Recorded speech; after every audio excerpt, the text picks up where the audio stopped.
बिस्मिल्लाहिर्रहमानिर्रहीम। अस्सलामुअलैकुम। आज जिस वजीफ़े का जिक्र हम आपसे करने लगे हैं वो निहायत ही अहम है।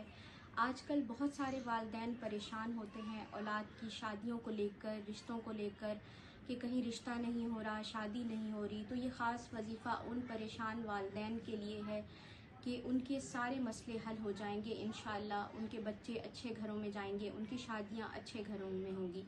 तो ये इस तरह से वजीफ़ा है कि आपने सूरह ताहा मुकम्मल किसी पानी पर दम कर देनी है और उस पानी से उस बच्चे को या बच्ची को नहलाना है जिसकी शादी में रुकावटें आ रही हों, बंदिशें आ रही हों और शादी ना हो रही हो।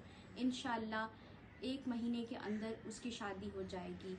ये बहुत ही मुजर्रब वजीफ़ा है और अपना आजमाया हुआ वजीफ़ा है। आखिर में आपसे गुजारिश है कि हमारी वीडियो को लाइक करें, चैनल को सब्सक्राइब करें और जितना हो सके इस वीडियो को शेयर करें ताकि सारे लोग इससे मुस्तफ़ीद हो सकें। जज़ाकल्लाह।